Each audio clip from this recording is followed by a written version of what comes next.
In the midst of the gauntlet, your University of St. Francis football team lost its second straight game 7-3 at number 14 Concordia University. The Cougars were 1 for 3 in field goal attempts and dropped a touchdown in the end zone on a weather-induced shortened day in Ann Arbor, Michigan. USF's 3 points is the lowest output for the Cougs since a 24-0 loss to Georgetown in 2002. Concordia is an outstanding football team. Our defense, I thought, played a great football game. Good enough to win. One play is a difference. A lot of people don't understand or know that our last game at Daytona Beach, we don't have 8 of those guys right now. 7 to graduation, 1 to injury that have been significant. We got a new quarterback, graduated National Player of the Year. Trying to find what our new quarterback can do best and get him in his comfort zone because he's different. You know, his skill set's a little bit different than the one. So, you know, that's on me. We've got to make sure that we're doing the right things. We didn't get it done. Didn't score an offensive touchdown, let a few slip through our hands. Got kind of a homer 4th down call down there on the 1-yard line. Chris Smith, protector to the right, motion Kamakevich, counter run, there's P.J. Dean, carries inside the 5, it'll be 1st and goal.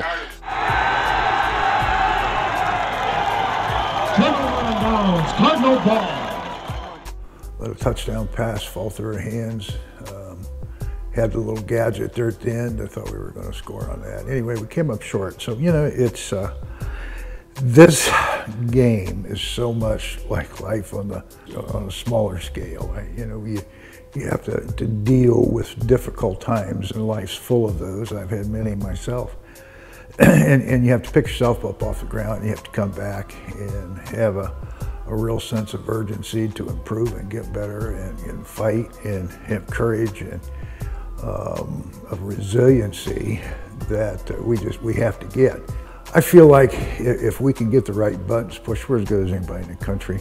We just haven't gotten it done the last couple of weeks. And again, a lot of that is people being put in the position offensively for the first time under duress. They've never had to do it before. It's a process. You know, you have to learn to deal with setback. You know, winning's fun, and I'm the worst loser in the entire world. But you know, you got to have the courage and the toughness and the grit, you know, to fight through those times of frustration. And I love our kids. I have a lot of faith in our kids, and I expect it. And the love is reciprocal, from the players present and past to the staffs and the boosters. USF stands with a 4-2 record, which has some wondering if the Cougs will make the playoffs. From 2011 to 2013, USF made the playoffs with 2 losses in the regular season. Is this team like those teams? It doesn't matter. What does matter is that the playoffs start now for the Cougs. Well, here's the thing, Jeff. No team mirrors another. Situations do, maybe, but it's about response. First thing, you know, I heard somebody say, are we out of the playoffs? You know, you better forget about all those things down the road. Put your Daytona Beach signs down. You know, it's a day-to-day battle and a game-to-game battle. We have to respond right now. We have to defeat a great opponent on Saturday, and then things will fall in place if you keep up with grit and tenacity and fighting together. You can't, if you don't have a plan, dreams just stay dreams. There's no reality to it. So, you know, let's quit talking about playoffs and Daytona Beach and all that stuff. We need to get better right now.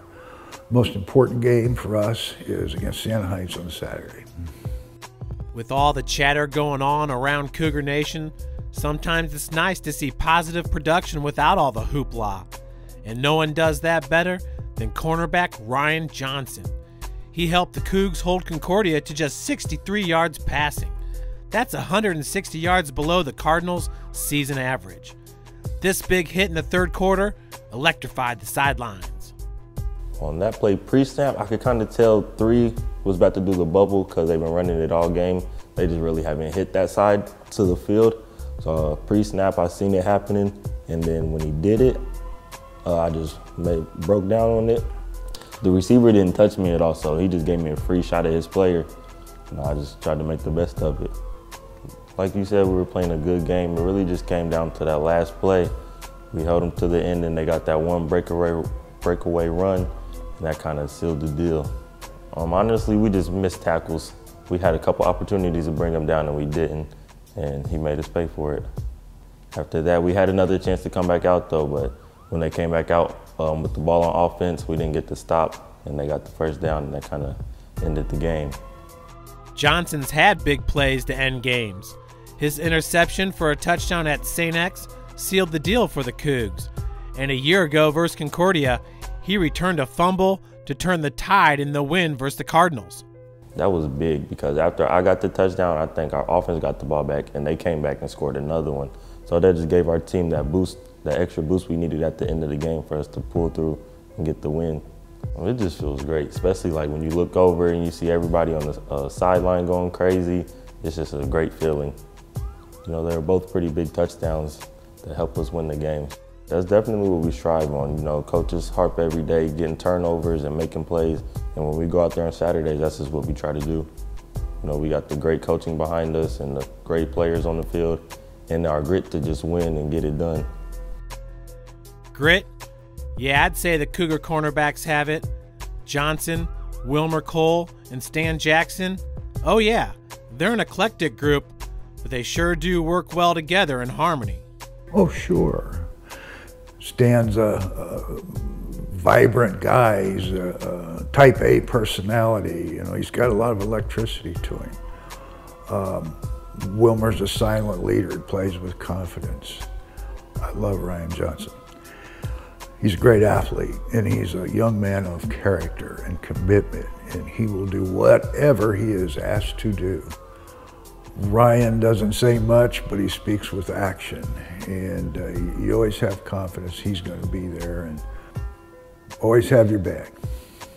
The relationship between us is great. You know, we're real good friends on and off the field. So when we come on the field, we just do what we can to get better and help each other out in any way possible. Whether that's giving each other tips or just communicating with each other, like when we're playing together on the field. Willie, he's just poised, like he's never phased. If he gives up a play, he'll bounce back stronger. And he's just physical, he has long arms, and he just always knows, like has a feel for what's going on around him. Stan, he's just different, like he's really energized, and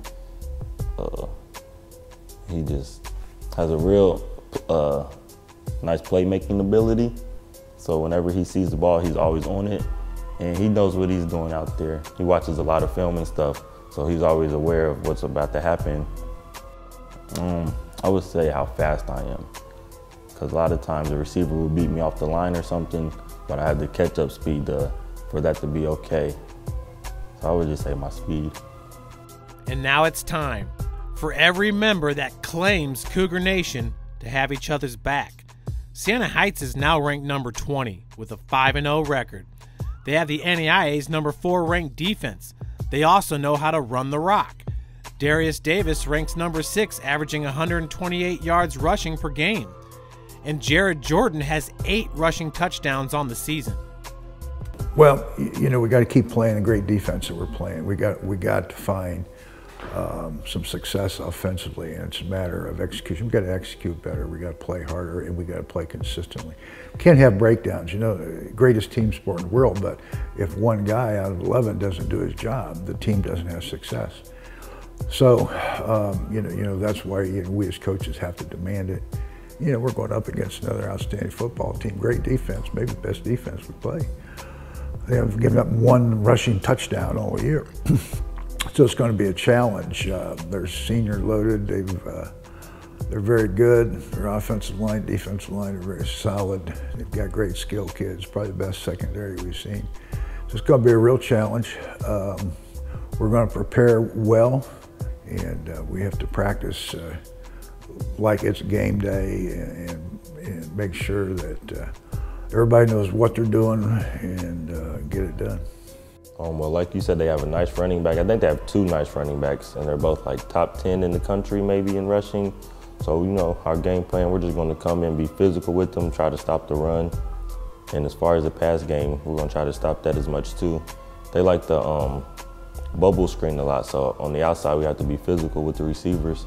Our players are definitely putting in 110 out there. We just have to come up big and make plays when they count.